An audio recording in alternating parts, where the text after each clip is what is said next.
देखिए मैं कोई कवि नहीं, मेरा ना तो कवि बनने का सपना है। मुझे वो कहानी नहीं सुननी कि भाई एक कोई रॉ का एजेंट है और वो जाता है और उसको मार लाता है और भारत को बचा लेता है, वो कहानी मेरे पास ग्वालियर से मुंबई तक का जो सफर है, नहीं। ये अपना सफर मैंने लोगों से साझा करने में ऐसा लगता है आप बहुत बुजुर्ग हो चुके हैं और अब आप हाँ जनाब मैं जब वहाँ से निकला था जो प्लेटफॉर्म पे सोया उस तरह की कहानियाँ मेरे पास नहीं है।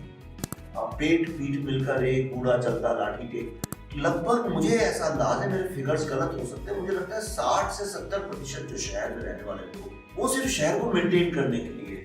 जब हम कहानियों के बारे में सोच रहे होते हैं, लिख रहे होते हैं, उनको बना रहे होते हैं, उस वक्त पे आपका माइंड सेटअप क्या होता है? ये कहानियां क्यों लोगों तक पहुंचनी चाहिए?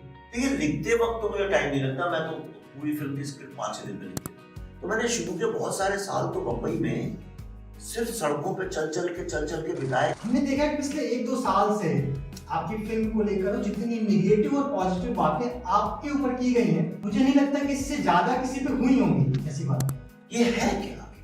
ऐसी क्या चीज है कि दुनिया की सारी सभ्यताएं खत्म होती जाती हैं और भारत खत्म ही नहीं होता? हमारी स्ट्रेंथ यही है कि हमारे माँ बाप हमारी सोसाइटी एक बच्चे को कल्टीवेट करने में बहुत इन्वेस्ट करते हैं। पल्लवी मैम से मुलाकात आपकी कैसे हुई, कहाँ हुई, क्या कविता भी उसके पीछे कविता है कि उसके पीछे का राज है?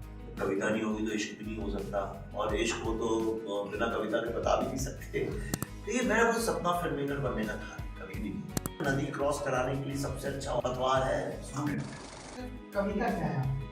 अब देखो मैं कविता को थोड़ी अलग नजर से देख, मेरे लिए कविता कुछ शब्दों को जोड़ तोड़ के रख देना, तालियां बजे कविता पे मेरे लिए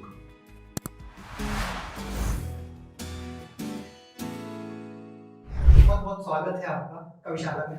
नमस्कार। मैंने मेरी खुशकिस्मती की मुझे यहाँ आने का मौका मिला। तो सर शुरुआत हम यहीं से करते हैं कि आपकी जो फिल्में हैं बहुत लोगों तक पहुंचती हैं, आपकी कहानियां लोगों तक पहुंचती हैं, आपकी किताबें लोगों तक पहुंचती हैं, बट लोगों को अगर विवेक अग्निहोत्री के बारे में जानना हो कि आप ग्वालियर से आते हैं, ग्वालियर से मुंबई तक का जो सफर है, अगर उस वहीं से शुरुआत करते हैं वो दर्शकों को साथ साझा कर पाए।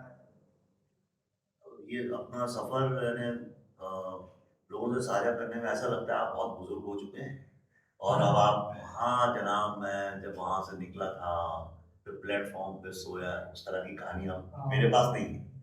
तो लेकिन हाँ मैं अगर देखा जाए तो हमारी मिट्टी जो है वो तो उत्तर प्रदेश से है। मेरे पिताजी शाहजहानपुर के पास एक बहुत ही छोटा सा करीब सा गाँव है कन्योरा, वहाँ से थे।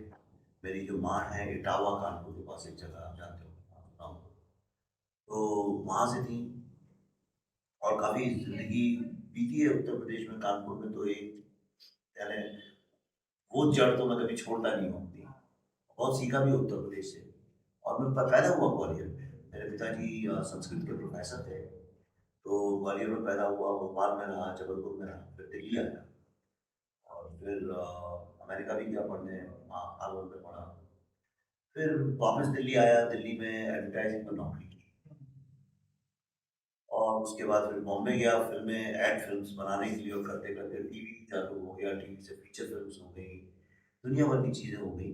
तो देखा जाए तो एक तरह से मैं अपने आप को ये नहीं कह सकता हूँ कि मैं यहाँ का हूँ यही और यही मेरी आइडेंटिटी है, यही मेरी पहचान है, वो मैं नहीं कह सकता। मैं कई सारे कल्चर्स के थ्रू गुजरा हूँ। मैं चूँकि एक क्लिष्ट हिंदी के साहित्यकार का बेटा हूँ तो हिंदी के साथ काफ़ी यानी हिंदी हिंदी कवियों की गोदों में पड़ा हुआ हूँ, चाहे वो दिनकर जी रहे हों, चाहे सुमित्रा सॉरी शिवमंगल सिंह सुमन जी रहे हों, दुष्यंत कुमार रहे हों, ऐसे तमाम बड़े बड़े जो साहित्यकार उन्हीं की गोदों में खेल खेल के बड़ा हुआ हूँ, तो इसलिए कविता से भी लगाव है। और उसके अलावा मैं शायरों के साथ भी काफ़ी उठना बैठना रहा, क्योंकि भोपाल में मुशायरे बहुत होते थे, शायरों के साथ बड़ा मिलना जुलना था। कवि सम्मेलन उस वक्त फैशन था, कवि सम्मेलन शुरू होते थे, जैसे अब गोपाल दास नीरज हमारे रिश्तेदार थे, अब मैं जाता था तो वो सुबह तक चलते थे 6-6 बजे तक कवि सम्मेलन। और कवि सम्मेलन सक्सेसफुल है कि नहीं हुआ ऐसे कैसे पता चलता? आज आप जैसे कहते हैं ना भाई हमने एक ट्वीट किया तो इतने उसके रीट्वीट आए या आपकी वेबसाइट पे आपने कुछ डाला, आप अभी कह रहे थे कि इतने मिलियन आपके ट्रैफिक है। कवि सम्मेलन कैसे सक्सेसफुल, कैसे पता चले? तालियों की गड़गड़ाहट से तो नहीं हो सकता। कितने बजे तक चला सुबह? हाँ। मुशायरा कब तक चला? कई बार फिर उस सुबह की चाय आने लगती थी, फिर जलेबियां आ जाती थी, फिर पोहा आ जाता था। मुशायरा चला ही जा रहा है, शाम कवि सम्मेलन चला ही जा रहा है। उसके अलावा मुझे ऐसा लगता है कि मेरा पूरा का पूरा जो एक बैकग्राउंड है, उसमें जो नींव है वो साहित्य की है, भारतीय साहित्य। और मुझे करीब 21-22 साल की उम्र तक विदेशी साहित्य और अमेरिकी का साहित्य पढ़ने का सौभाग्य नहीं मिला। इसलिए नहीं मिला कि हिंदी मीडियम में पढ़े पढ़े हुए, अंग्रेजी भी हिंदी मीडियम नहीं पढ़ी, जैसे आपका और हमारे में कोई ज़्यादा फर्क नहीं है। लेकिन जब मैंने फिर इंग्लिश से क्या हुआ कि कई सारे जापान के राइटर्स हैं, चाइनीज राइटर्स हैं, अफ्रीकन राइटर्स हैं, उनको भी पढ़ने लगा।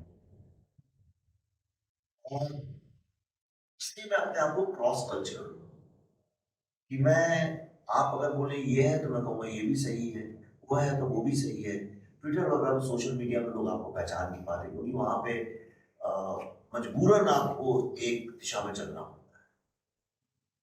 तो ये है। सर मुंबई गए, मुंबई कैसी है?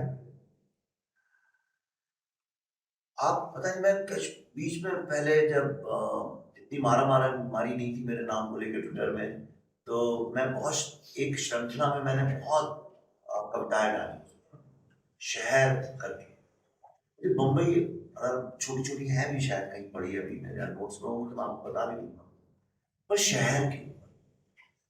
और मुझे दिल्ली में रहा हूँ बहुत साल, 15 साल, पर दिल्ली में वो बात नहीं।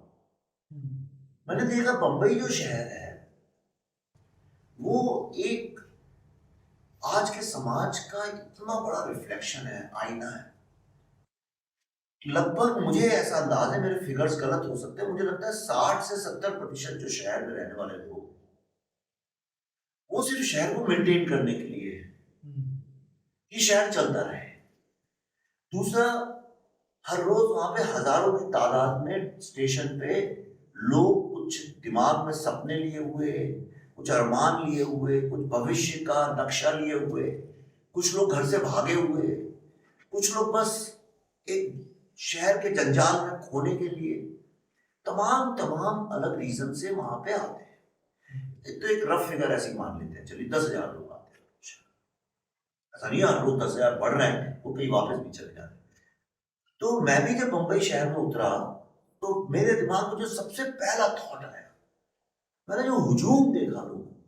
अब मैं भोपाल में एक पहचान थी, दिल्ली में एक पहचान थी कि भाई ये, लेकिन जब मुंबई उतरा तो मुझे लगा अरे मैं तो I also become a statistic, मैं भी एक संख्या बन गया।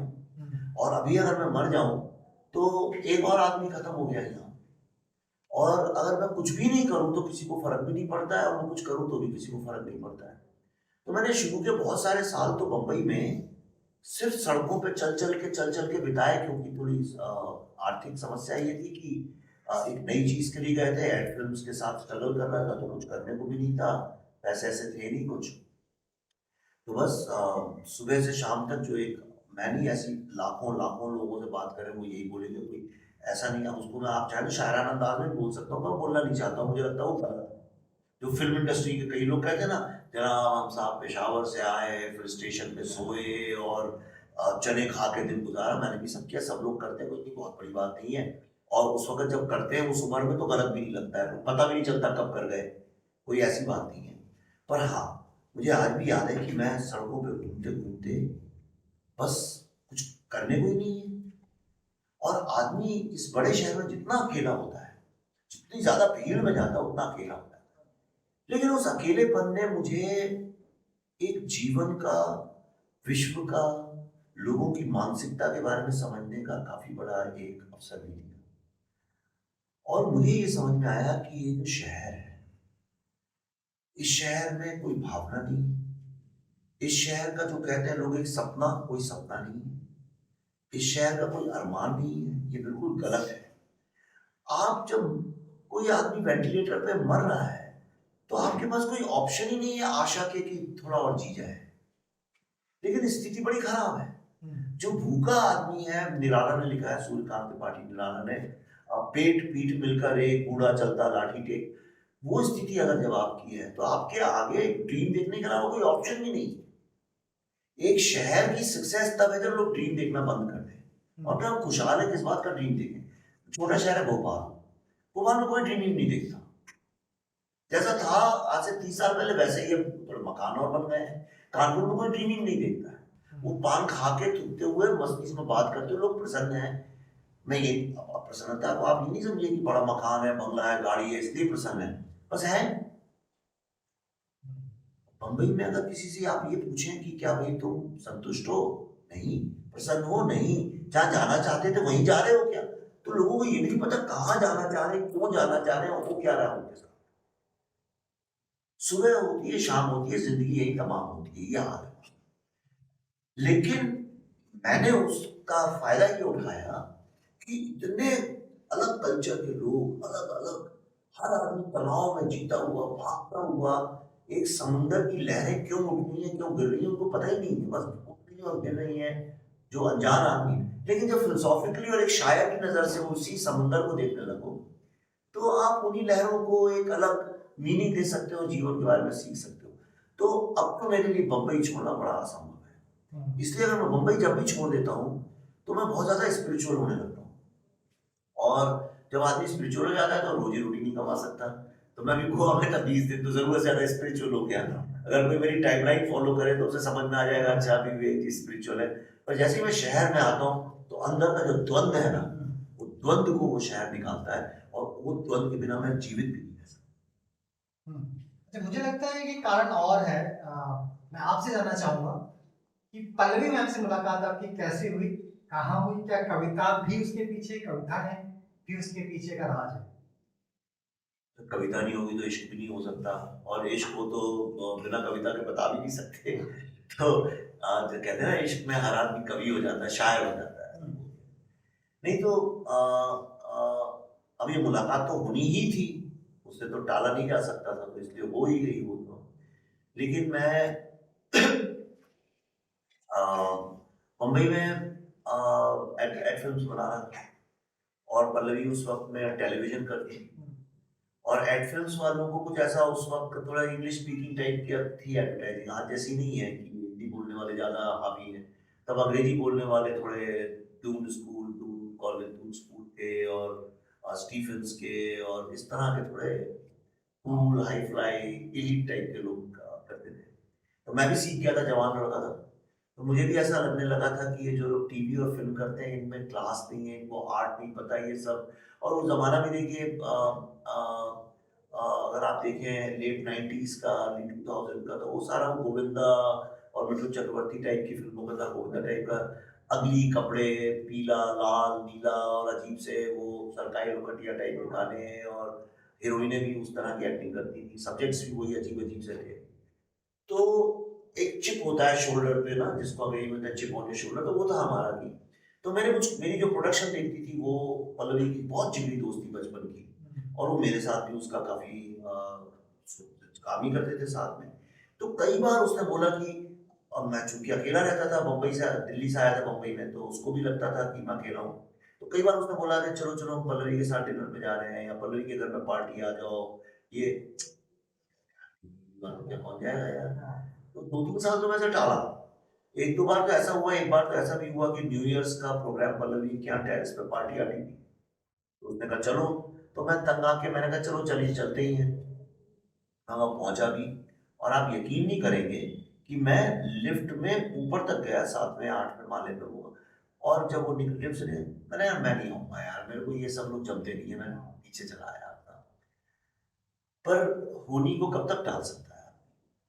तो हुआ क्या, एक दिन एक रॉक कॉन्सर्ट था ब्रेबन स्टेडियम में, और किस्मत कुछ ऐसी थी कि मैं लाइन में खड़ा था, और सडनली मैंने बहुत जोर से किसी लड़की के हंसने की आवाज़ सुनी, और मेरे सामने ही पल्लवी खड़ी थी। वो बहुत हंसी, बहुत जोर से पड़ रही, तो वो बहुत जोर जोर से खिलखिला के हंस रही थी, कुछ दोस्तों के साथ आई। और वो मुझे जानती तो थी, क्योंकि जिक्र तो दोनों तरफ ही हुआ होगा। तो अचानक बातचीत हो गई, और चूंकि आधा घंटा पौन घंटा अंदर लाइन में खड़े रहे, तो कुछ बातचीत भी चलती रही। पर जब मैं अंदर गया मुंबई का ऐसा कल्चर है कि वहाँ जनरली आदमी लड़के लड़कियों में ज़्यादा फ़र्क नहीं करते आपस में। दिल्ली में जैसे मैं था यहाँ पे, तो अगर कोई लड़की आपसे मिलने आई है तो आपको उसको घर छोड़ना पड़ेगा शाम को, या थोड़ा यहाँ है कि आप अगर खाना खाने गए तो लड़का ही पैसे देगा। थोड़ी ये मुंबई से हाँ। ज़्यादा पेट्रियार्कल सोसाइटी है। और अगर आप किसी फंक्शन में गए हैं और इंटरवल हुआ पिक्चर देखने गए, तो आप ही का फ़र्ज़ है कि आप जाएँ और कोक लाएँ, चाय लाएँ, पिलाएँ। मुंबई वाले ऐसा नहीं करते हैं, मुंबई में लड़के-लड़कियाँ अपना अकेले-अकेले करते हैं जो करना है। तो जब रॉक कॉन्सर्ट चालू हुआ, तो उसके जितने दोस्त थे, जितने मेल लड़के जो साथ में आए थे वो सब अपना इधर-उधर चले गए, वो रॉक कॉन्सर्ट में बिज़ी हो गई, अकेली पीछे रह गई। और इतनी वहाँ भीड़ थी और गर्मी थी ज़बरदस्त कि पानी-वानी का कोई इंतज़ाम नहीं था। तो मैं गया, लेके आया उसके लिए, तो उसको ये बात बड़ी अजीब लगी, क्योंकि पली तो वहीं की पड़ी हुई है और कभी उसने देखा नहीं था ऐसा कि कोई लड़का स्पेशली किसी के लिए कुछ कर रहा है। तो उसका ऐसा कहना है कि मुझे लगा कि तुम थोड़े कल्चर डालते हो। फिर हम जुड़े 2-3 चीज़ों के कारण। देखिए आप ठीक है बाकी सब होता है, लेकिन इतना लंबा वक़्त साथ गुज़ारना, 2-3 चीज़ें हैं जो आपके सोल में होती हैं जो कनेक्ट करती हैं। मेरे ख़्याल से पहली चीज़ थी सेंस ऑफ ह्यूमर। इसका मतलब ये नहीं कि आप चुटकुले सुना रहे हैं एक-दूसरे को। सेंस ऑफ ह्यूमर मतलब ज़िंदगी को देखने का आपका जो नज़रिया है, उसको आप कितने हल्केपन से देखते हैं और वो बैगेज कितना कम अपने ऊपर लेते हैं। तो वो एक चीज़ थी। दूसरी साहित्य में हम लोग का इंटरेस्ट दोनों का। और साहित्य का मतलब ये नहीं कि आप कुछ कंधे पे आपने सोच ओढ़ लिया, कोई बोझ उठा लिया कि अच्छा हम साहित्य में इंटरेस्ट लेना है नहीं। ज़िंदगी में चलते-फिरते कोई अच्छी बात को समझना, अच्छी तराशी हुई मूर्ति का जो वो जो तराशी है उसको समझना, एप्रिशिएट करना, मुझे लगता है वो जो एक चीज़ है कला की वो जुड़ गई। तीसरी चीज़ जिसने हमको बहुत जोड़ा वो म्यूज़िक। और ये 3 धरातल पे जब हम जुड़ गए, तो उसके बाद बहुत चीज़ें आसान हो गई। मैं हमेशा सबसे कहता हूँ कि जब आपको साहित्य और कविता जोड़ती है, तो वो रिश्ते जो हैं वो फिर ओछी बातों से बहुत ऊपर चले जाते हैं। पर समस्या ये है कि लोग उससे जुड़ते ही नहीं हैं आजकल, तो इसीलिए बात-बात पे झगड़े भी होते हैं। आपने बताया कि जो दूसरा पॉइंट था कनेक्ट होने का साहित्य, जी। कविताएँ। क्या आपने कभी कभी कोई कविता मैम के लिए या मैम ने कोई कविता आपके लिए लिखी हो? हाँ, मैंने तो कई पन्नों की लिखी है। कोई नहीं, कविता वो तो अभी है भी नहीं मेरे पास, लेकिन मैं काफ़ी लिखता भी था, लिखी भी हैं, होंगी भी शायद कहीं पढ़ी हुई, कुछ अंग्रेजी में भी लिखी हैं, हिंदी। देखिए मैं कोई कवि नहीं, हुँ, मेरा ना तो कवि बनने का सपना है, लेकिन अपने को एक्सप्रेस करता रहता हूँ। तो ऐसा जो है कई मैंने एक बार कभी लिखा ट्विटर में डाला तो एक सज्जन आगे कहने, नहीं साहब आपकी वो तीसरी लाइन मीटर में नहीं है और आप पूरा हिंदी में चल रहा था, उर्दू का शब्द ले आए बीच में गलत बात। तो लोग ज्ञान बहुत करते हैं, इसलिए मैं थोड़ा दूर रहता हूँ इन सब चीज़ों से। तो मैं कोई कवि नहीं हूँ, लेकिन हाँ, मेरे को मेटाफोरिकली अपने को एक्सप्रेस करना। तो जैसे शहर के साथ मैंने बहुत चीज़ें जोड़ के बहुत लिखा है। तो मैं लिखता भी रहता हूँ, आपने भी देखा होगा 2 लाइन कभी लिख देता हूँ, कभी 3 लाइन लिख देता और उस वक़्त जो फ़ील कर रहा हूँ वो लिख देता हूँ। तो और दूसरा बातचीत करने का आपका लहज़ा। जैसे मेरे मित्र हैं जावेद अख्तर साहब। अब जावेद अख्तर साहब अगर राजनीति पे बात कर रहे हैं या मज़हब पे बात कर रहे हैं या वो शहर की द्वंद के ऊपर बात कर रहे हैं या अपनी पत्नी के साथ मोहब्बत की बात कर रहे हैं या खाने की बिरयानी की बात कर रहे हैं, वो हर चीज़ एक तरीके से ही बात करेंगे। एक जो लहजा है बात करने का उसमें कहीं न कहीं आपको ये समझ में आ जाएगा मिजाज इस आदमी का शायर का है और सारा खेल मिजाज का, बिल्कुल। राइट? अब जैसे अब गालिब का है जो जब उनको बुलाया ज़फ़र साहब ने तो वो उनका वो जो बड़ा फ़ेमस शेर नहीं है क्या जो आँखी से ना टपका लो, हर बात पे कहते हो तुम कि तू क्या है? अब देखिए वो है तंज हाँ, ज़ौक़ के ऊपर तंज है, लेकिन जिस तरह से उन्होंने कहा है वो एक मिजाज अलग है। बिल्कुल। सर बहुत सारे लोग हैं हम लोग आपने बताया कि आप हिंदी मीडियम से निकल कर आए।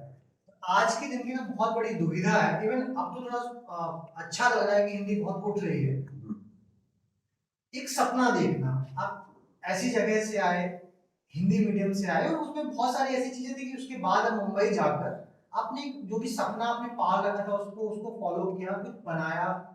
तो ये जो जर्नी थी पूरी प्लस आपका जो पहला प्रोजेक्ट था, पहली फ़िल्म थी, जब आपको लगा कि हाँ, मैं यही करने तो आया था, उसके लिए आपको आपको जो अंदरूनी शक्तियाँ हैं, अंदरूनी पावर है, वो कैसे मिला?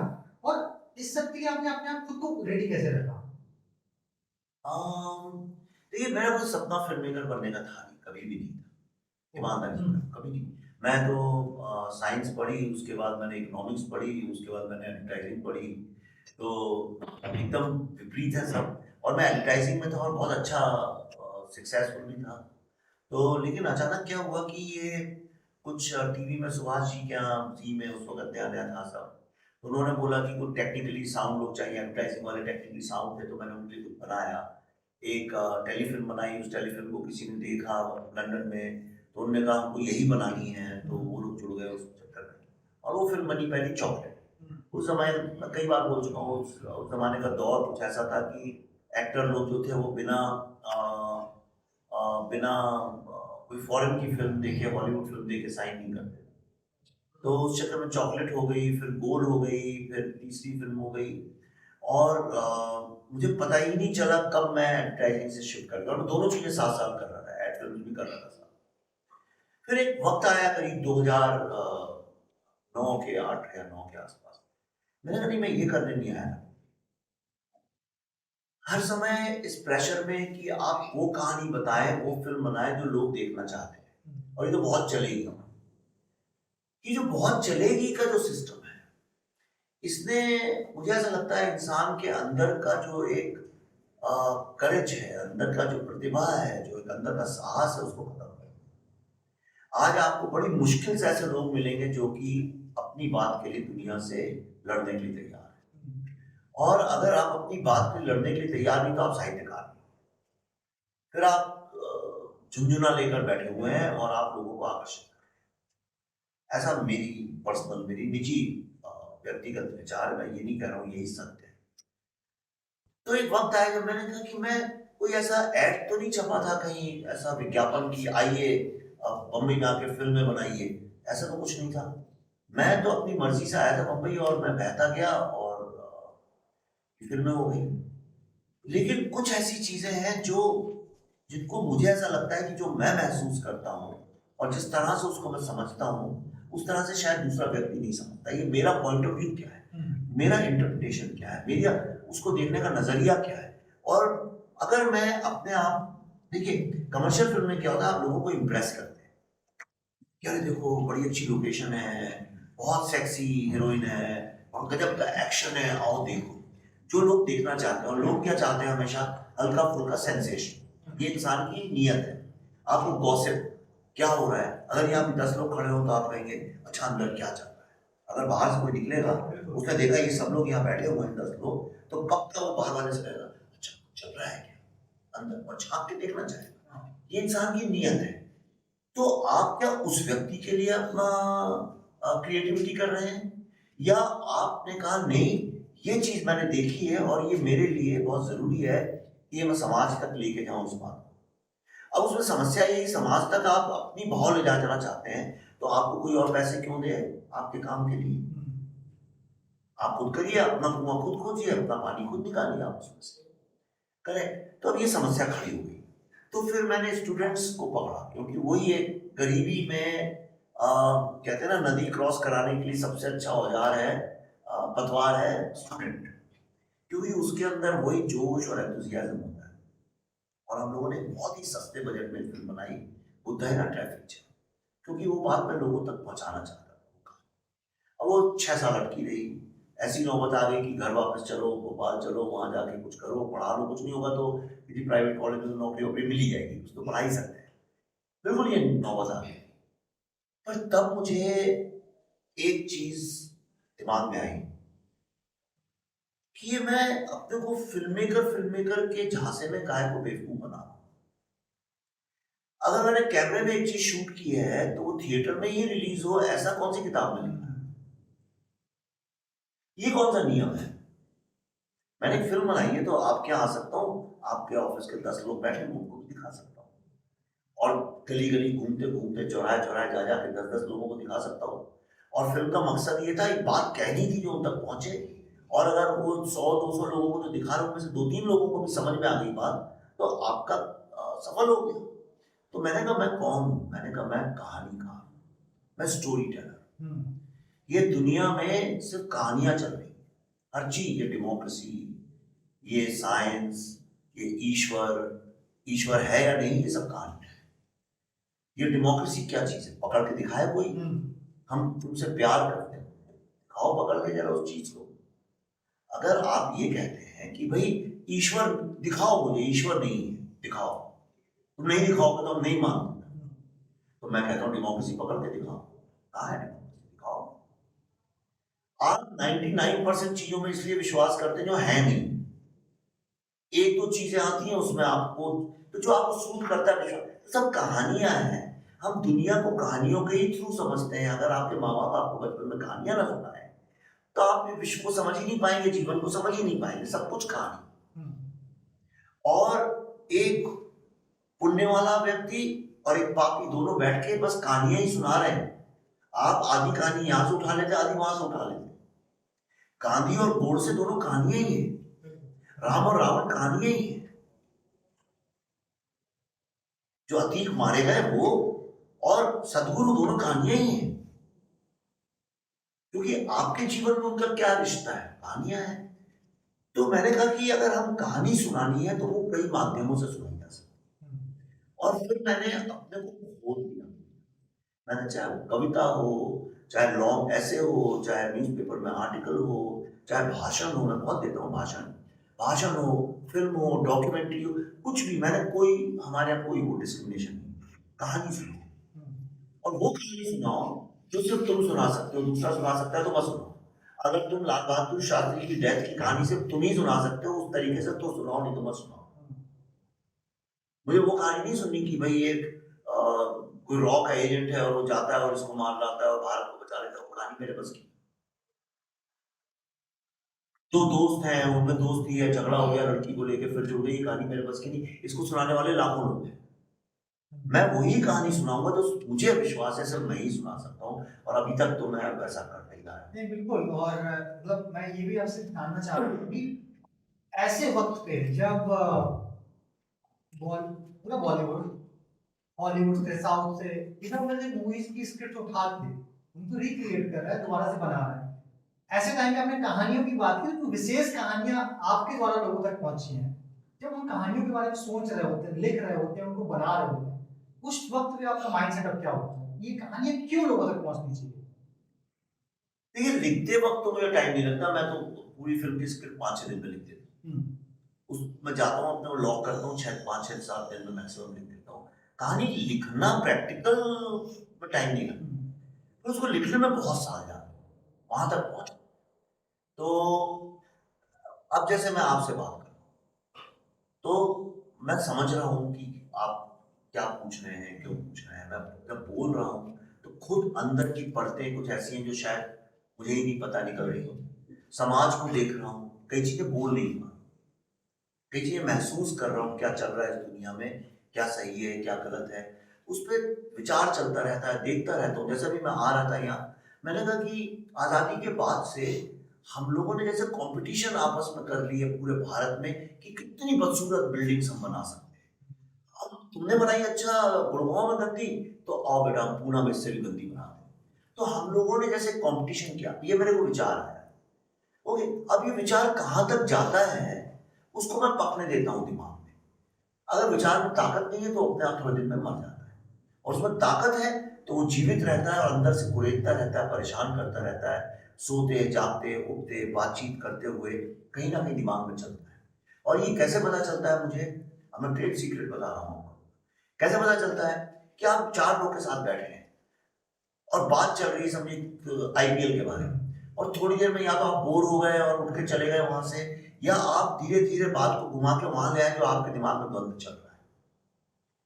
तब तो समझ में आता है मुझे, नहीं ये बात जो है ये मेरे लिए इंपॉर्टेंट है, और लोगों का भी मुझे पता चलता है कि लोगों के लिए इंपॉर्टेंट है कि नहीं। और ऐसे करते करते वो बुनता फिर मैं लोगों के विचार क्या है।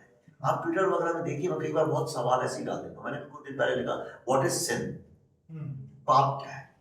अब मैं कहीं कहानी में अटका हुआ था तो मैं दुविधा अपनी कि भाई ठीक है, आपने कहा कि भाई ये मैं शास्त्रों के हिसाब से पाप ये है, या आपने कुरान पढ़ा और बोला पाप ये है, आपने बाइबल पढ़ के बोला कि पाप ये है। आपके माँ बाप ने बोला था बेटा पाप ये होता है ना, किसी का पैसा चोरी कर लेना पाप होता है। ठीक है, ये तो हमने सुना है, पर जो जीते जागते लोग हैं, जो जेब से पैसे निकालते हैं और टिकट खरीदते हैं, वो क्या समझते हैं पाप क्या है? तो जब वो नीचे 1000-1500 लोग लिखते हैं कि पाप क्या है, ओके, तो कहीं ना कहीं मुझे समझ में आता है कि लोग क्या समझते हैं और क्या गैप है, उन्हें क्या समझना चाहिए। तो वो जो पर्सपेक्टिव है उसको मैं लाने की कोशिश करता हूँ। तो मेरी ये प्रोसेस रहती है। जैसे अभी मैं एक फिल्म कर रहा हूँ द टेलीफाइट, वो शुरू कहीं और से हुई थी। मैंने जब शुरू का जो थॉट था मेरा कि इस पे बनाऊंगा, तो थॉट कुछ और था, और वही थॉट चलते चलते चलते चलते चलते मुझे एक ऐसी गुफा के अंदर ले गया जो मुझे खुद नहीं पता था मैं ऐसी एग्जिस्ट भी करती और कभी घुसूंगा उसके अंदर, और करते करते वो एक अलग कहानी बन गई पूरी। तो मेरी ये प्रोसेस रहती है। सर, कविता क्या है आपकी?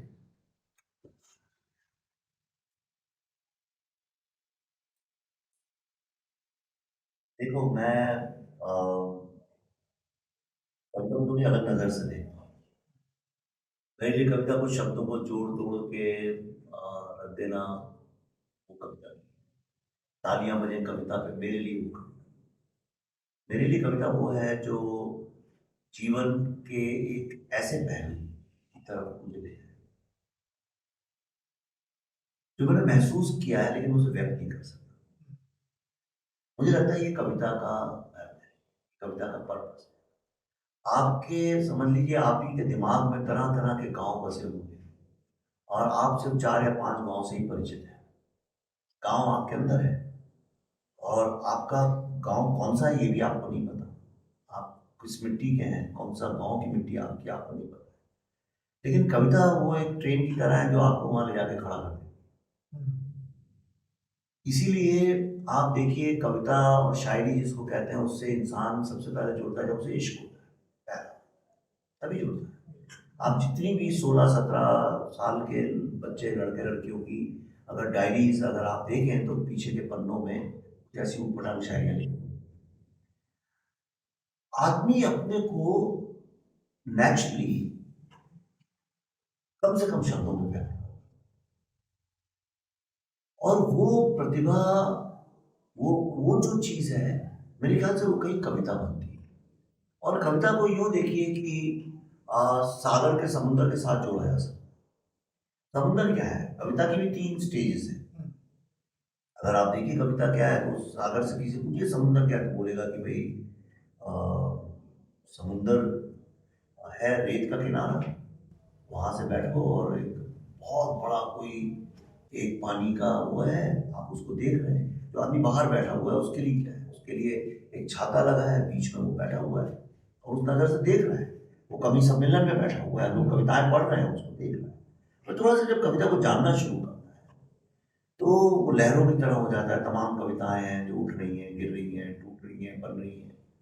यानी उसके अंदर का जो एक एक जो संघर्ष है कविता के साथ, और चट्टाने हैं राह की, उनसे टकराती हैं कविताएं, टूटती हैं, फिर गिरती हैं, फिर बनती हैं। लेकिन जब कविता आपको समझ में आती तो आप अगर कवि हैं तो आपकी कविता ना समझ में आती तो उसका मतलब ये नहीं कि मुझे आपकी कविता समझ में आ रही, मुझे अपना जीवन समझ में आ रही। और समुद्र को भी देखिए, सागर एक एक लेवल के बाद जाके शांत हो जाता है। जिसको कहते हैं जीवन वो गहराई जिसको दुनिया समझ ना पाई, वो जो गहराई है, वो जो रिश्ते हैं, वो जीवन के जो बड़े नाजुक भावनाएं हैं, जो टेंडर फीलिंग्स जिनको कहते हैं, इमोशंस कहते हैं, थॉट्स कहते हैं, वो समझ में आनी। और कविता का मुझे लगता है जो सबसे बड़ा मेरे लिए कविता ने मेरे साथ क्या किया, उसने मुझे ये समझाया कि विश्व में कोई भी एक पर्सपेक्टिव या एक नजरिया सही नहीं है। इतने लाखों करोड़ों, आप ये देखिए कि रामचरितमानस शुरू होती है, रामायण एक कविता फॉर्म में है। वही चीज तुलसीदास ने लिखी, वो भी कविता फॉर्म में है। नायक वही है, विलेन वही है, परिस्थितियां वही हैं, कहानी वही है, सब कुछ वही है, माँ बाप वही है, शहर वो है, गांव वही है, कुछ फर्क नहीं है। सारे रंग वही है, कैनवस वही है, लेकिन एक कविता जो है अलग जगह ले जाती है आपको, और एक जो है वो शौर्य की तरफ ले जाती है, मर्यादा की तरफ ले जाती है, कैसे शासन होना चाहिए उसकी तरफ ले जाती है, धर्म अधर्म का आपके सामने सवाल खड़ा करती है, आपको फिलॉसफी की तरफ ले जाती है, एक अलग दर्शन की तरफ ले जाती है। दूसरी जो कविता है तुलसीदास की, वो आपको भक्ति की तरफ ले जाती है, सरेंडर की तरफ ले जाती है, समर्पण की तरफ ले जाती है, त्याग तपस्या उन चीजों की तरफ ले जाती है दोनों ही कविता है, लेकिन आपको दो अलग अलग डायरेक्शन में ले जा रही है। अब आपने कौन सी कविता का हाथ थामा है ये आपके ऊपर है। मैं तो चाहता हूं हर कविता का हाथ थामे लोग, तो अलग अलग पर्सपेक्टिव। ये है कविता, वही जो दर्द है उसको अलग तरह से, मौत को कितना व्यक्त किया गया है तमाम तरीकों से। कई ने मौत को हंसी में उड़ाया है, कईयों ने मौत को बहुत ही गरीब दयनीयता के साथ जोड़ा है, कई लोग पैसिमिस्टिक तरीके से किया है, कई लोगों ने उसके ऊपर फिलॉसफी लेके आए हैं मौत के ऊपर। तो कविता मेरे ख्याल से एक आपके अंदर जो एक भाव छुपा हुआ है, जो आपकी जिंदगी का जो मर्म जो छुपा है, उसको कुरेद के निकालने वाला एक औजार है, समझो। आप किनको पढ़ते हैं जब कविता पढ़नी होती है, तो आप किनको एक्सप्लोर करते हैं, किन राइटर्स को एक्सप्लोर? मैं एक जमाना था जब आपसे मैं बोलता भाई ये करता हूँ वो करता हूँ, लेकिन अब मैं जीवन के कुछ ऐसे मकाम पे हूँ, ऑनेस्टली मैं कह रहा हूँ। अब मैं सुनने में लोगों को बड़ा अटपटा भी लगेगा, अजीब भी लगेगा, ठीक है। और ये जो मैं बोलूँगा इस बात से कई लोग सहमत भी नहीं होंगे, और आजकल के सोशल मीडिया के ज़माने में ट्रोल नहीं कर सकते, लेकिन मैं यही है। पिछले 2 4 5 साल से मुझे ऐसा लगता है कि लगभग 5 1 साल से मैंने, अब फिल्में देखता हूँ बहुत, कौन एक्टर है कौन डायरेक्टर है मैं परवाह भी नहीं। मैं कोई किताब है तो मेरे घर में तो यानी हम लोग, मेरी पत्नी कहती है कि हम लोग किताब घर में ही रहते हैं, इतनी किताबें आती हैं और मैं सबको खोल के पढ़ता। मुझे अब इससे कोई मतलब नहीं है कि वो किसने लिखी, मैं कविता में घुसता हूँ, मुझे अच्छी लगती है तो मैं उसको समझता हूँ, नहीं अच्छी लगती है कि मैं भरा पड़ा होगा मेरे नोट्स में, आपको मैं कहीं खोल के दिखाऊं तो। अब आप देखिए, अब कविताएं कविताएं भरी पड़ी है, कि अंग्रेजी की एक जगह किसने लिखी है, मैं नाम कहीं आपको नाम दिखेगा, देखिए मैं जानबूझ के, ऐसा नहीं है लिख सकता हूँ, मैं जानबूझ के नहीं लिखता, क्या होता है। अरे मैं आपको कोई बहुत अच्छी 2 लाइनें सुना, आपके दिमाग को ट्रेन कर दिया गया है, आपके दिमाग को बचपन से सिखा दिया गया है, मैं 2 लाइनें पढ़ूं और आप उस पर एक तरह से रिएक्ट करेंगे।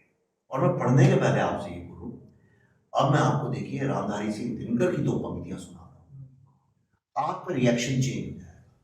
मैं आपको 2 बहुत गजब की लाइनें अगर सुनाऊं तो आप कहेंगे वाह बड़ी खूबसूरत है, और जैसे ही मैं बोलूंगा तो गुलजार ने लिखी, आपको तो क्लासिक है। मैं गालिब के नाम से, जब बहुत चलती भी गुलजार के नाम से, तो झूठी कहा कितनी कविताएं चलती है, यानी गुलजार से ज्यादा तो, और गालिब और रूमी से ज्यादा तो झूठ बोला ही नहीं जाता है, लेकिन आप बता नहीं सकते गालिब ने लिखी है कि किसी और ने लिखी है। तो मैं अपने दिमाग को वो चैट जीपीटी नहीं बनाना चाहता। मुझे किसने क्या कोट बोला है, किसकी फिलॉसफी, में बहुत फिलॉसफी पढ़ रहा हूँ। पहले तो मैं फिलोसोफर्स के नाम ले लेके गर्व महसूस करता था, मुझे ये स्कूल पता है, वो स्कूल पता है, ये पता है। जैसे आजकल नहीं है, अब ये ईशो उपनिषद में लिखा हुआ है, ये वहाँ लिखा है, ये वहाँ लिखा है, और मुझे लगता है मैं उससे ऊपर उठ चुका हूँ। मेरे को कुछ फर्क नहीं पड़ता किसने लिखा है किसने नहीं लिखा है, कौन सी फिल्म किसने डायरेक्ट की है, ये किसकी 4 लाइनें हैं। मुझे आप बस कविता मेरे सामने भेजते रहिए, मुझे जो अच्छा लगता है मुझे ग्रहण कर लेता हूँ। बहती हुई नदी में क्या फर्क पड़ता है कि किनारा कौन से शहर का है। पूरी बातचीत से मुझे ये समझ में आ रहा है कि आप सारी परिस्थितियों में ना शांत रहना सीख चुके हैं। मेरे बाबा थे, अटल बिहारी वाजपेयी के साथ उन्होंने बहुत सारी कविताएं साथ में लिखी, क्लास में थे। क्या नाम था? कानपुर, श्रीधर मिश्रा। तो वो कानपुर में थे। अच्छा, कवि? कवि नहीं थे वो, तो थे तो एक आईएएस ऑफिसर थे वो, बट उनके साथ उन्होंने कविताएं बहुत लिखी जब कॉलेज में थे, डीएवी में कानपुर। अच्छा, उस वक्त में तो उसमें उनकी कविताएं, उनकी जो कविताएं सिखाती है वो खुद सिखाते थे, वो था कि शांत रहना। हमने देखा है कि पिछले 1-2 साल से आपकी फिल्म को लेकर जितनी नेगेटिव और पॉजिटिव बातें आपके ऊपर की गई हैं, मुझे नहीं लगता कि इससे ज्यादा किसी पे हुई होंगी ऐसी बात। उस वक्त में आपने अपने आप को शांत कैसे रखा? उनपे बहुत कम रिएक्शंस देखे कि आपने बहुत कम चीजों पे रिएक्ट किया, तो वो आपकी जर्नी कैसी, तो अपने आप को शांत कैसे रखा आपने? कोई कवि के मन से मेरा मन जो हृदय है वो एक कवि का ही है, एक सरल तरल बहता हुआ ओके हवा के साथ चलता हुआ। तो और दूसरा क्या है कि अगर एक कवि क्या करता है, कवि को लगता है ये पूरा सब नाटक चल रहा है चारों तरफ, वो नाटक के दृश्य लिखता जाता है, कवि या साहित्यकार जो भी आप समझे, मुझे ये लगता है ये सब नाटक चल रहा है, ठीक है। अब मैं उस नाटक का हिस्सा भी बन सकता हूँ, नहीं भी बन सकता हूँ। तो अब चूंकि बैठे ऐसी जगह पे है, पावन जगह पे कि जहाँ झूठ नहीं बोलना चाहिए, तो मैं आपको ईमानदारी से बताता हूँ, मैंने अपने दो खंड बना लिए। एक वो है जो सोशल मीडिया का खंड है, और एक मेरा अपना निजी है, राइट। तो सोशल मीडिया में क्या है कि लोग आपकी फोटो देखना चाहते हैं, तो आप एक स्टूडियो में जाते हैं, अच्छे कपड़े पहनते हैं, बाल तेल लगा के ऐसा बनाते हैं, यूं बैठते हैं, सामने फोटोग्राफर खड़ा होता है, कहता है मुस्कुराइए, आप मुस्कुराते हैं, वो फोटो खींचता है और आपकी मुस्कुराहट उतर जाती है, आप चले जाते हैं अपने जीवन में जो करना है आपको। अब तो नहीं, अब तो आजकल के लोगों को पता नहीं स्टूडियो की फोटो कैसे खींचती थी, हमें पता है। वो पूरा प्रोग्राम बनता था एक, अरे इस तारीख को जाएंगे, और सर धज के जाते थे, वो थोड़ा पाउडर वाउडर भी लगाता था और बाल आला आपको कंघा देता था, आप बनाते थे, आपने कभी खिंचाई होंगी शायद कॉलेज में। हाँ, और परिवार वाले नहीं खिंचा, गाँव में अभी भी खींचती हैं, पूरा परिवार जाता था, यूँ हाथ रख के, मियाँ बीवी अभी यानी चप्पल जूतों से लड़ाई करके आए हैं, लेकिन वहाँ बैठे हैं, मुस्कुराइए, आपने मुस्कुरा दिया। मेरे लिए सोशल मीडिया की सिर्फ उतनी ही मेरे जीवन में, तो वो एक अलग है। और बाकी मैं एकदम डिटैच रहता हूँ, मुझे कुछ फर्क नहीं पड़ता क्या चल रहा है क्या नहीं चल रहा, पूरी धरती भी गिर जाए अभी पूरी दुनिया में, मुझे कोई फर्क नहीं पड़ता, मैं उस स्थिति में अभी नहीं। अच्छा, आपको अभी तक आपकी जो फिल्में आई हैं, किसी एक फिल्म में प्राउड फील होता हो कि ये फिल्म बना के मतलब ये तो मुझे करना ही था, कौन सी फिल्म हो? अभी उसका मुझे लगता है सिर्फ बीजी अभी वो निकली नहीं है, उसका निकलना अभी बाकी है। मैं जिस फिल्म पे काम कर रहा हूँ टेली फाइनल्स, मुझे लगता है वो शायद वो फिल्म, इसलिए क्योंकि मेरे दोनों माँ बाप फ्रीडम फाइटर्स थे, और मैंने भारत का इतिहास पढ़ा भी बहुत है। मेरे दिमाग में एक प्रश्न हमेशा से चलता आ रहा है कि आखिर ये भारत है क्या, किसी और राष्ट्र जैसा नहीं है। क्या भारत एक संस्कृति है, क्या भारत एक सभ्यता है, क्या ये एक राष्ट्र है, क्या भारत एक विचारधारा है, ये है क्या? ऐसी क्या चीज है कि दुनिया की सारी सभ्यताएं खत्म होती जाती हैं और भारत खत्म ही नहीं होता? अगर आप एक ईमानदार प्रैक्टिकल आदमी की तरह से सोचें, प्रैक्टिकल और साइंस को पकड़ के अगर चलेगा, वो हर चीज भारत में है जिससे सोसाइटी खत्म हो जानी चाहिए। यानी एक आदमी सुबह शाम जहर पी रहा है फिर भी जिंदा है, तो क्या ये शिव का आशीर्वाद है कि तुम जितना जहर पियोगे उतना तुम जीवित रहोगे? ये है क्या? ये इतना कॉन्ट्रडिक्शन है। हम यही 10-12 लोग बैठे हैं, मैं आपको शक्लों से बता सकता हूँ, इतना कॉन्ट्रडिक्शन है इस देश में, जिसको हम विविधता बोलते हैं, मैं उसको कॉन्ट्रडिक्शन। विविधता क्या होता है? मतलब आप रोटी दाल लेके बैठे हैं खाने के लिए और मैं बिरयानी लेके बैठा हूँ, ये हम दोनों साथ में काम करते हैं, दोस्त हैं बचपन, बड़ी कॉन्ट्रडिक्शन है हमारे और आपके बीच में, इसको हम डाइवर्सिटी बोलते हैं, मतलब अलग अलग चीजें हैं, लेकिन वो सब इतने सालों से जिंदा भी हैं, इतने आक्रमणों के बावजूद भी हम जिंदा हैं। तो मैं हमेशा समझने की कोशिश करता हूँ भारत क्या है, और मेरा बड़ा अंदर से ऐसी इच्छा है कि मैं भारत को लेके एक जो बड़ा मेरा जो सोच है वो मैं लोगों तक एक कहानी के रूप में ला सकूं, जो मैं समझता हूँ। आप देखिए पूरे दुनिया में इसको राजनीति ने खराब कर दिया है, इस विषय को जो मैं बोलने जा रहा हूँ, इसको राजनीति ने बहुत ही दो स्तर, बहुत ही निम्न स्तर पे ले आए, लड़ाई कर दी दो लोगों के बीच में, एक कहते हैं हम इसको मानते हैं, एक कहते हैं नहीं मानते। लेकिन आप देखिए पूरे विश्व में कितने राष्ट्र है, कितनी सभ्यता है, भारत एकमात्र ऐसी सभ्यता है या राष्ट्र है जो इसको भारत माँ बोलता है और देवी मानता है। कहीं भी दुनिया में आज तक कहीं पे भी, और इसका कोई रिलीजन से लेना देना नहीं है, इसका एक बिलीफ सिस्टम से लेना देना, एक सभ्यता से लेना देना, ना इजिप्ट ने, ना रोम ने, ना चाइना ने, ना जापान ने, ना अमेरिका, इन सभ्यताओं ने तो कभी किया नहीं, किसी राष्ट्र ने नहीं किया। तो ऐसी क्या यूनिक चीजें हम करते हैं और उस पर विश्वास करते हैं? क्या है हमें? देखिए, मदरलैंड बोलना एक अलग चीज होती है। अच्छा, आप देखिए, भारत के लोग राष्ट्र की परिभाषा को नहीं मानते, इसीलिए आपको इकलौता एक देश है पूरे विश्व में जो कि कॉन्स्टिट्यूशन को नहीं मानते। यानी ऐसे कहते जरूर है हम मानते हैं, लेकिन उनका जो अंदर अंदरूनी जो विश्वास है वो कहते हैं कॉन्स्टिट्यूशन वगैरह तो ठीक है, लॉयर्स और जजेस और पॉलिटिशियंस के लिए है, पर हमारी तो अपनी सभ्यता है प्राचीन। हम कितना भी एआई आ जाए, सफलता आ जाए, कुछ भी आ जाए, हमारा जो कोर है, सारी दुनिया के लोग सक्सेसफुल क्यों होना चाहते हैं? ताकि वो दुनिया के सामने खड़े होकर बोल सके हम सफल हैं, और वो गाड़ी बंगले इन सब चीजों का आनंद उठा सके। भारत में एक जो यंग लड़का है, वो लड़की है, वो सफल क्यों होना चाहती? सिर्फ इसलिए कि उसके माँ बाप के पास लौट के आके बोल सके, देखो माँ, देखो पिताजी तुम्हारे पहुंचों के आशीर्वाद लेके गए थे, और देखो आज तुम्हारा बेटा जो है गूगल में नौकरी कर रहा है, आओ हम लोग घुमाते हैं, देखो माँ तुम्हारे लिए हम ये लेके आए, तुम्हारे पास फ्रिज नहीं है, तो फ्रिज लगवा दिया। ये आपको स्थिति पूरे विश्व में कहेगी। और माँ बाप, उनका इतना त्याग, इतनी तपस्या, बच्चों को खड़ा करने के लिए सब कुछ, पूरा जीवन जो लोग त्याग करने के, माएँ तो करती हैं, आपकी माँ ने भी किया होगा। एक आप तो छोटे शहर के आप जानते हैं, जॉइंट फैमिलीज में एक कमाने वाला होगा, बहन के भी बच्चे, भाई के भी बच्चे, दोस्त के भी बच्चे आके पढ़ रहे हैं, एक आदमी कमा रहा है और नौकरी क्या कर रहा है, कहीं पे क्लर्क है या टीचर है, साइकिल में जा रहा है, साइकिल से आ रहा है, लेकिन वो 6 7 8 बच्चे पढ़ रहे हैं वहां पे, घर वालों के सबके, क्योंकि वो सबसे समर्थ। ये जो सेक्रीफाइस है, ये जो त्याग और तपस्या की जो क्वालिटी है, जिसको स्पिरिचुअलिज्म से जोड़ते हैं हम, ये आपको विश्व में कहीं नहीं मिलेगी।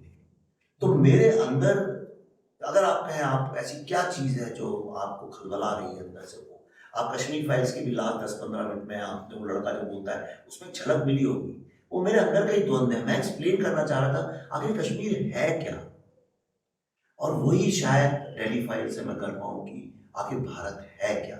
और जिस दिन आपको समझ में आ जाएगा भारत क्या है, आपको समझ में आएगा इस राष्ट्र की एक गहराई जो आप और कहीं रह के समझ नहीं सकते। कविशाला पे लोग बातचीत कर रहे हैं तो कुछ कविताएं तो होनी चाहिए, और आप बहुत अच्छा लिखते हैं, कविताएं भी बहुत अच्छी लिखते हैं। अरे नहीं लिखता हूँ भाई, चलिए मैं आपको वक्त भी आप ज़्यादा, मैं कवियों की तरह हाँ हाँ ना ना ये सब नहीं करूँगा आपके साथ।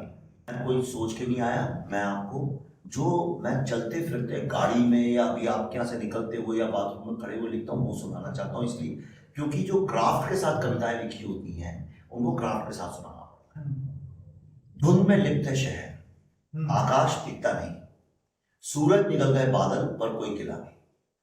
तुम भी होते तो बेहतर होता, क्योंकि कोई साथ हो तो सफर कट ही जाता है। पर तुम भी तो आजकल इस शहर जैसे ही हो, खुद में लिप्त, अपनों से दूर, वक्त से खफा, और कोई किला नहीं, मौसम हो या रिश्ता बदल ही जाता है। जैसे अब मैंने पढ़ा भी, देखी, बहुत हुआ आओ अब भूत से नाता तोड़ते हैं। शहरों में एक बना होता, बहुत हुआ आओ अब भूत से नाता तोड़ते हैं, बीत रहा जो इर्द गिर्द जरा उसे भी देखते हैं। कानून की धज्जियां, गरीब की मजबूरियां, चौराहे पर घूरते युवा, चुन्नी के बोझ से झुकी युवतियां, झुंझुने बजाते नामर्दों की बारात, तमाशबीनों की नई जमात, और भी हैं कई हसीन नज़ारे इस शहर में। चलो तो ये मेरे शहर के साथ आज आग यहाँ लगी, कल वहां लगेगी। इस आग में है गर्मी ज्यादा, अब इस पे शर्त लगेगी। आग में हाथ सेकने वाले तो छुप जाएंगे अंधेरे में, जो शर्त लगाने वालों के अभी सिर्फ घर जलते हैं, जल्दी उनकी बस्ती जलेगी। और जब आएगी बारी चिताओं को जलाने की, तो इस शहर में कोई भी आग नहीं, सिर्फ राख मिलेगी। तो इस तरह से मैं लिखता हूँ, यानी क्या बोलूं। शानदार सर। तो क्या लगता है आगे 10 20 25 सालों तक जो आप जैसे जिस तरीके का हिंदुस्तान आप देख रहे हैं? ये सुनिए, इस शहर में एक गली ऐसी भी तो होगी जहां मेरी भी एक कहानी रहती है। ये मैं बहुत पहले अकेले वैसे 2 4 4 लाइनें लिखता रहता हूँ। शहर पे मैंने सबसे ज्यादा लिखा है, और राजनीति से जब बहुत व्यथित हो जाता हूँ, बहुत दुखी हो जाता हूँ, तो राजनीति पे लिखता हूँ। आजकल राजनीति पे बहुत सारी बातें खुल के बोल नहीं सकते हैं। मेरे ख्याल से कविता एक जरिया है जिससे बोली जा सकती बिल्कुल। सर, आपने भी भारत की जो विविधता में एकता है उसकी बात की, जिक्र कर दिया उसका, और उसमें काफ़ी चीज़ें हैं, काफ़ी नज़रिए हैं। अगर हम उसी नज़रिए से देखें कि अगले आने वाले 10, 20, 25 सालों में क्या कुछ परिवर्तन, इतनी स्ट्रेंथ है, इतनी कमियां हैं, उसके बावजूद क्या सब कुछ सही रहने वाला है, क्या परिवर्तन आने वाले हैं, आपकी व्यूज क्या है इस पे? है। ये क्या आने वाला है उसके बारे में मुझे नहीं पता, पर क्या है वो मैं जानता हूँ, और जिसको झुटलाया नहीं जा सकता जो सत्य है। मैं आपसे एक बात बोलना चाहता हूँ। मैं अभी ये गाड़ी मारा था, मेरे दिमाग में विचार आ रहा। मैं आपसे अगर बोलूँ कि विश्व की जितनी भी टॉप बैंक्स हैं, जहाँ से पैसा डिस्ट्रीब्यूट होता है, उसके सीईओ जो हैं वो चाइनीज लोग हैं। और जितनी वर्ल्ड की टेक कंपनीज हैं, चाहे गूगल हो, माइक्रोसॉफ्ट हो, एडोबी हो, सबके जो सीईओज हैं, डिसीजन मेकर्स हैं, चाइनीज। मैं अगर आपसे बोलूँ वर्ल्ड के जो टॉप साइंस रिसर्च में जो लोग हैं वो चाइनीज लोग हैं। अगर मैं आपसे ये बोलूँ कि फिलेंथ्रॉफी जिसको बोलता है वर्ल्ड, उसमें सबसे ज़्यादा चाइनीज लोग काम कर रहे हैं। मैं आपसे बोलूँ सबसे ज़्यादा दुनिया में एयर होस्टेसेस जो हैं वो चाइनीज होते हैं। मैं अगर आपसे बोलूँ अमेरिका के जो वाइस प्रेसिडेंट हैं वो चाइनीज हैं। मैं आपसे बोलूँ ब्रिटेन के जो प्राइम मिनिस्टर हैं वो चाइनीज हैं। मैं आपसे बोलूँ वर्ल्ड की फास्टेस्ट ग्रोइंग बिलियनियर कम्युनिटी जो है वो चाइनीज लोगों की है। वर्ल्ड में फास्टेस्ट ग्रोइंग स्टार्टअप जो हैं वो चाइनीज लोगों के हैं। अगर मैं आपसे बोलूँ कि वर्ल्ड का जो सबसे हाईएस्ट जीडीपी फोरकास्ट है वो चाइना का है, तो आपके दिमाग में आपको ये नहीं कहीं पे विचार आता है कि क्या चाइना पूरे वर्ल्ड को टेक ओवर कर लिया इसने? आता है कि नहीं आता है? जब सब कुछ चाइना ही आगे बढ़ रहा है तो चाइना का है। अब इसमें वर्ड को चेंज कर दीजिए, चाइना की जगह इंडियन लगा दीजिए। मैंने जितने एग्जाम्पल दिए सारे भारतीय लोगों के हैं। बिल्कुल। आज जितनी प्रोग्रेस भारत की यंग लड़कियों ने की है विश्व में आपको कहीं नहीं मिली। ये लड़कियां आपके ऑफिस में बैठी हैं, ये आज से 10 साल 20 साल पहले नजारा नहीं था, और ये डिसीजन ले रही है आगे जाके। आज एयर होस्टेस मैंने आपको बताया वर्ल्ड की सबसे ज्यादा, वही नहीं, वर्ल्ड की जितनी फाइनेंशियल इंस्टीट्यूशंस हैं उनकी सीईओज मैक्सिमम इंडियन है। बीच में एक वक्त आ गया था वर्ल्ड के जो टॉप बैंक्स थे 8 की जो सीईओ थी वो इंडियन। वर्ल्ड का जो सबसे बड़ा बैंक है उसकी सीईओ तो इंडियन, इजंट इट? और आज अमेरिका में अगर आप देखिए सॉफ्टवेयर टेक में सबसे फास्टेस्ट ग्रोइंग अगर कोई ब्रीड है तो इंडियन लड़की है। ठीक है, अब आप इसका ह्यूमन पहलू देखिए। ये तो हो गया प्रोफेशन और पैसे की दुनिया, मटेरियलिस्टिक दुनिया में हम बहुत आगे जा रहे हैं। अब दूसरा देखिए, वही लड़की जो आईटी में काम कर रही है आज, या वो किसी बड़ी आईटी टेक कंपनी में वाइस प्रेसिडेंट है, या वो वेंचर कैपिटल में है, या वो किसी भी लाइन में है, वही जो है, ये सुनने में बड़ा अजीब सा लगता है, लेकिन जब उसका बच्चा होता है तो वो 1-2 साल के लिए अपने करियर को नीचे जाने देती है और करती है, और एक जो नया प्रोडक्ट इस दुनिया में आया है उसको कल्टीवेट करके उसमें वैल्यू एडिशन करके उसको दुनिया के सामने ला रही है। जो ये एक फालतू की बड़ी बेवकूफ़ी की जो चलती है चीज़, अरे ये इंडियन औरतें बच्चा होता है तो ये करियर क्यों छोड़ देती है? करियर नहीं छोड़ती है, वो एक नए स्टार्टअप में बिजी हो जाती है, नया प्रोडक्ट। आगे दुनिया चल तो उनसे ही रही है। और आप देखिए the quality of Indians which we are creating, look at the quality of people we are creating. आप सोच सकता था कोई पीस कहाँ के रहने वाले लोग? भारत में 9-10 में से 9.5 लोग हमीरपुर कहाँ जानते भी नहीं। और अगर हमीरपुर चले गए तो यकीन नहीं करेंगे कि इतना बड़ा स्टार्टअप लेके तुम बैठे हो, तुम्हारे अंडर काम कर रहे लोग एक नई विचारधारा से नहीं काम कर रहे हो, टेक्नोलॉजी का। कौन सोच सकता था? मैं जब आया था यहाँ पढ़ने के लिए भोपाल से, तो भोपाल का नाम नहीं जानते थे लोग। आप और तो और छोड़िए, मैं एक फिल्म कर रहा था, टी सीरीज के जो मालिक है उनके भाई ऊपर ही रहते मेरे घर के, कुछ बात चली, कहने लगे कहाँ जा रहे हो तुम? मैं बैग लेके निकल रहा था एक ही लिफ्ट में, कहाँ जा रहे हो? मैंने भोपाल, कहते हैं ये कहाँ है? तो मैंने कहा भोपाल यार मैं वहाँ बड़ा हुआ हूँ मध्य प्रदेश में, वहाँ की राजधानी। कहते हैं अच्छा यार ये नाम बड़ा अच्छा कर साउंड कर रहा है भोपाल, यार अगली बार ना एक फिल्म में हमको रखना चाहिए हीरो भोपाल से, ऐसा उन्होंने मुझसे बोला था। ये बॉलीवुड की बात बता रहा हूँ, बहुत पुरानी बात नहीं है, 10-15 ही साल पुरानी बात है। तो आप सोचिए जिन शहरों के लोग नाम नहीं जानते वहां के लोग निकल के आज अलग अलग लेवल पे खड़े हैं। आप बैंगलोर जाइए तो लोगों, ऐसे लोग हैं जिनको हिंदी भी नहीं आती, अंग्रेजी भी नहीं आती, आंध्रा के लोग हैं वहाँ अमेरिका में मुझे मिलते हैं, भाषा ही नहीं आती बोलनी कोई अपनी, बस तेलुगु बोलते हैं या बंगाली बोलते हैं या बोलते हैं, लेकिन they are driving the best of the cars and they have got the best of the houses. फर्क क्या है, ये तो और भी लोगों के पास होता है, पर इनके पास एक ऐसी चीज है जो बाकी विश्व के किसी लोगों के पास नहीं, वो है पीपल कैन ट्रस्ट। किसी भी वक्त विदेश के लोग भारतीय लोगों पे सबसे ज्यादा ट्रस्ट करते हैं, और ये क्वालिटी जो है, ये क्वालिटी आती है हमारी माओ से, हमारे परिवार से।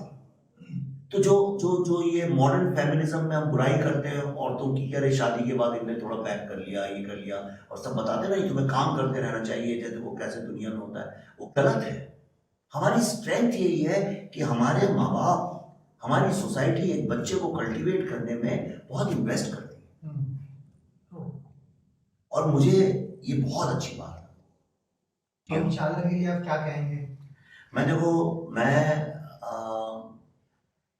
आपने एक ही बार मुझसे बोला, और मैं खुद चल के आपके आया हूँ, राइट। मैं इसलिए आया हूँ, मैं चाहता हूँ कि कोई भी व्यक्ति जो साहित्य में इन्वेस्ट कर रहा है, वक्त या पैसा या दोनों, हर भारतीय का ये फर्ज होना चाहिए उसको हेल्प करे, प्रमोट करे। आज विश्व में जो सब कहते हैं, आप किसी से भी पूछिए, आप क्या लोग कहते हैं, आपको लगता है ना सोसाइटी में कॉन्फ्लिक्ट है, लगता है आपको तनाव है, महसूस होता है? क्यों है ये तनाव?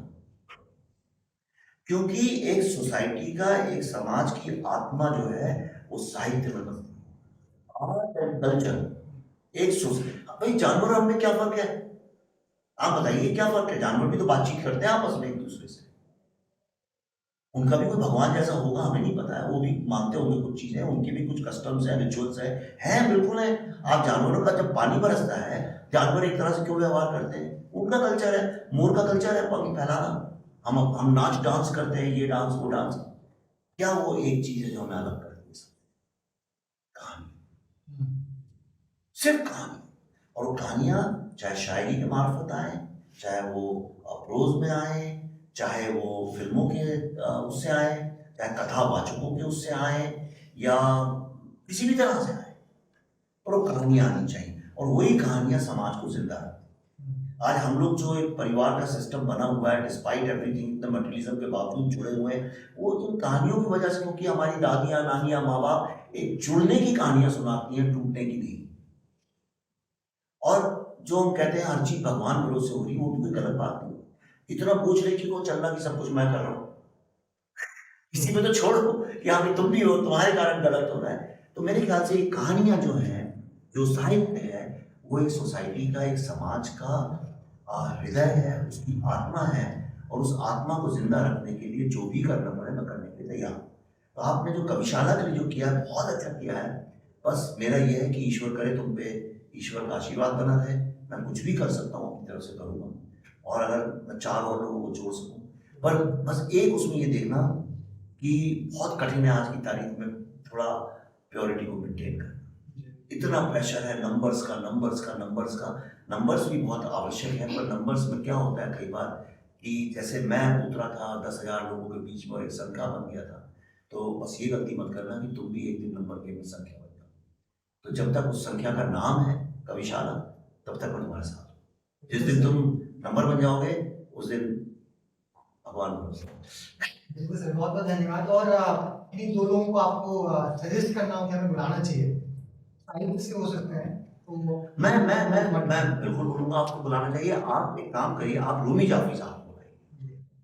रूमी जाफरी जो हैं, उन्होंने बहुत सारी फिल्में लिखी हैं, पर उनको लोग जनरली फिल्म की स्टोरी के नाम से जानते होंगे, लेकिन वो बहुत ही, उनके अंदर एक बहुत ही गजब का कवि है, और दुनिया को समझने का और अलग अलग कल्चर्स को समझने का, छोटे शहर के हैं, वहाँ से निकले हुए हैं, और वो बड़ा अच्छे कवियाँ। मेरा ऐसा मानना है कि आप अगर उनको बुलाएं तो आपको उससे बहुत फ़ायदा होगा। और दूसरा मेरे ख्याल से जिनने मुझे बहुत प्रभावित किया है वो है स्वानंद किरकिरे। मैं आपको फिल्म लाइन के लोग बता रहा हूँ, ऐसे तो मैं बहुत कवियों को जानता हूँ, पर स्वानंद किरकिरे को इसलिए कि उन्होंने एक अलग तरह की कविता का हाथ थामा है, और वो जो कविता है उसका फिल्म इंडस्ट्री में उस तरह की कविताओं का हाथ थामते हुए, तो बाकी तो चालू चीज़ बहुत होते हैं। आप अगर इन दोनों को बुलाएं, आपको सुनने वालों को फायदा, अगर आप चाहें मैं पर्सनली भी उनसे बोल सकता जी बिल्कुल सर, प्रयास रहेगा। और बहुत बहुत धन्यवाद, आपने वक्त निकाला, यहाँ पे एक अच्छी बातचीत हुई और अपनी कविताएं भी सुनने के लिए सभी को। कोई कुछ पूछना चाहता है तो पूछ सकता है। सर, आपने कई साल पहले एक फिल्म बनाई थी गोल्ड। वो मेरी one of the most inspiring and मेरी फेवरेट मूवी है। उसका एक सीन था वो मिरर वाला, जब बोमन ईरानी जो है जॉन अब्राहम को खींच के लेके जाता है अरशद वारसी को कि look at yourself in the mirror, क्या तुम्हें एक फुटबॉलर दिखता है? तो वो सीन मेरे को बहुत इंस्पायर करता है। क्या आप ऐसी कोई मूवी आगे जाके बनाने वाले हैं? अब गोल से तो थोड़ा दूर चला गया हूँ। गंगा जब निकलती है वहाँ से गोमुख से, तो उछलती कूदती तरह तरह की चीज़ करती आती, पर धीरे धीरे बनारस के घाट तक पहुँचती शांत होने लगती है। तो अब मैं बनारस तक पहुँच चुका हूँ, कलकत्ता की तरफ जा रहा हूँ, तो अभी गोल तो मेरे लिए संभव नहीं होगा, लेकिन हाँ इस तरह की इंस्पायरिंग बात वाली ही फिल्में कर रहा हूँ। तो अगर जीवन का दर्शन फिल्म से मिल सके, इससे अच्छा क्या हो सकता है। Thank you. किसी कोई और कुछ पूछना चाहता है? मैंने इतना महिलाओं के बारे में बोला, एक भी लड़की को कुछ नहीं। आप स्पिरिचुअल है। एक सेकंड, आप एक काम करिए, आप पहले तो खड़ी हुई यहाँ आइए सामने, तो मैं आपकी शक्ल जान सकती, आपके कैमरे के सामने बताइए। जी हाँ, अब पूछिए। सर आप स्पिरिचुअल हैं तो मैं भी उस दिशा में हूँ, और जैसे मैं फिल्म लाइन में भी जाना चाहती हूँ, तो दोनों चीज़ों को एक साथ लेके चलना थोड़ा मुश्किल लगता है। अगर मैं स्पिरिचुअली जाती हूँ तो उधर से हटने लगती हूँ, मेरा मन हटने लगता है, और अगर मैं फिल्म लाइन की तरफ जाती हूँ तो स्पिरिचुअल से मैं कनेक्शन मेरा टूटने लगता है। तो दोनों को एक साथ लेकर मैं कैसे चल सकती हूँ? देखो, स्पिरिचुअलिटी कोई मेडिटेशन करने को स्पिरिचुअलिटी नहीं, योगा कर रहा है स्पिरिचुअलिटी नहीं है। स्पिरिचुअलिटी क्या है? आपका अपने आप से कम्युनिकेशन, आप अपने आप से क्या डायलॉग कर रहे हैं, राइट? और क्यों अपने आप से डायलॉग? क्योंकि अंदर जो आप हैं, जैसे अब आप अगर एक्ट्रेस बनना चाहती हैं तो आप जब स्टेज पे जाएंगी या फिल्म के सामने आएंगी तो बहुत मेकअप करके, अलग तरह के कॉस्ट्यूम, आप एक अच्छी महिला या आप एक विलेनिश महिला बन सकती हैं। लेकिन आप जब डायलॉग कांस्टेंट करती हैं तो आपको हमेशा एहसास रहता है कि आप वो नहीं है, आपके भीतर जो है वो आप है।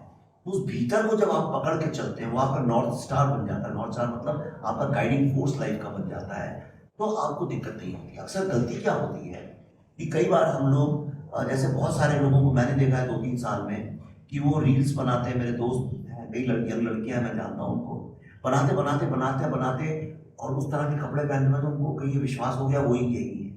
जो सारे स्टार्स हो जाता है, कई बार उनको यही लगने लगता है कि शायद मैं यही हूँ, और फिर वो सारे जिंदगी के अपने निश्चय और निर्णय उस हिसाब से करने लगते हैं। लेकिन उसको अगर आप तोड़ दें उस बांध को, और आप अपने अंदर अपनी रूह को पकड़ के चलें, तो आपको कभी दिक्कत नहीं। कहाँ के रहने वाली हैं? मैं अयोध्या से हूँ। अयोध्या में आपके माँ बाप कहाँ रहते हो? नहीं, सब यहीं पर रहते हैं। और अयोध्या से हो तो बस अयोध्या को मत भूलो जिंदगी भर, और कहो मैं अयोध्या की हूँ। कितनी भी सक्सेसफुल हो जाओ, मैं अयोध्या की हूँ, वो तुम्हें खींच के वापस ले आएगा। वैसे ही माँ बाप के साथ बैठ के खटिया में वैसे ही बात करो, जिंदगी तुम्हारी सही रहेगी। यही spirituality. Thank you. Thank you.